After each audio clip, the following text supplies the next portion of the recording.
राम राम भी सारण और आज है मेरे 75 आर्ट का 54th डे। आज मैं आपको एपस्ट्रॉफी एस और ऑफ में अंतर बताना चाहूँगा कि भाई छोटा सा तो टॉपिक है पर दिमाग बहुत ज़्यादा खा लेता है कि बहुत छोटा सा कंसेप्ट है और हमें समझ में कुछ नहीं आता है। तो आइए देखते हैं ऑफ और एपस्ट्रॉफी एस का कैसे यूज़ किया जाता है। फॉर एग्जाम्पल मान के चलते हैं हमारे पास एक सेंटेंस है, दिस इज किरण's नोटबुक। ठीक है ना,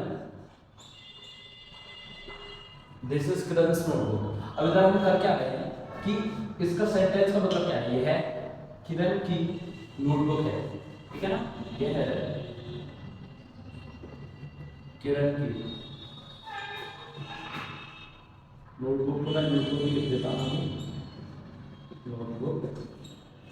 ये आपके सामने एक सेंटेंस है कि यह किरण की नोटबुक है, यह अलग, यह हमारा सब्जेक्ट और किरण की नोटबुक हमारा पूरा ऑब्जेक्ट है।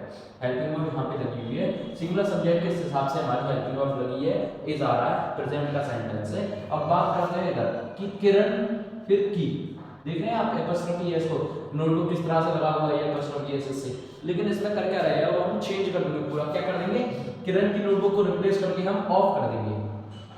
तो देखो, अगर हमें ऑफ का सेंटेंस बनाना है, यानी का की के सेंटेंस में हमें बनाना है ऑफ, यानी का की के को एक्सेट्रा, है ना, का की के को, और जितने भी जो वर्ड्स होते हैं ये ऑफ से आ जाते हैं। ऑफ का मतलब ही होता है एक तरह से सेंस वाइज ये चलता है। ठीक है, का की के वगैरह यानी का से स्टार्ट होने वाला ये चीज, का से स्टार्ट है, काट पे ही खत्म है, बस मात्राएं लग जाती हैं। अब इधर देखते हैं कि हमारा बनेगा क्या, दिस इज। अब जानो यहां पर क्या होता है कि जैसे ही हम जिस किसी भी चीज के बारे में बात कर रहे हैं ना, वो सबसे पहले आ जाएगी। जैसे नोटबुक है तो नोटबुक के बारे में बात कर रहे हैं तो नोटबुक हमारा अभी 3rd नंबर पे है, लेकिन यहाँ पर 1st नंबर पे आ जाएगा। ये 1st नंबर पे मतलब इधर को छोड़कर, है ना, वैसे तो ये 1st और 2nd है, ये तो छोड़ता है, लेकिन अभी मैंने इधर रिप्लेस कर दिया, हम सिर्फ इसकी बात कर रहे हैं। तो ये जो 1st नंबर पे ये किधर आ जाएगा, ये 3rd नंबर पे आ जाएगा। अब लेकिन इसका मतलब क्या है, 2nd नंबर पे कुछ है, 2nd नंबर पे क्या है, वो है आपका ऑफ, यानी एपस्ट्रोफी एस। एपस्ट्रोफी एस हमारा ऑफ में कन्वर्ट हो जाएगा। तो देखो कैसे, नोटबुक ऑफ किरण। सर क्या ये सेंटेंस सही है? तो ये सेंटेंस बिल्कुल गलत है। अब ये गलत क्यों है, क्यों? क्योंकि इधर अभी हमने स्पेसिफाई नहीं किया है कि किरण की नोटबुक है। स्पेसिफाई करने के लिए देखो, किरण की नोटबुक को तो स्पेसिफाई कर दिया, लेकिन खासतौर पर उस नोटबुक को स्पेसिफाई करने के लिए हमने कुछ नहीं लगाया।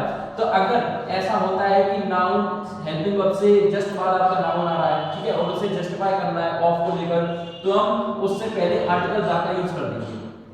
तभी ऑफ कर रहा है, दिस इज द, क्या हो रहा है, this is the notebook of Kiran, और किरण से पहले आर्टिकल द नहीं लगाएंगे। मान के चलो,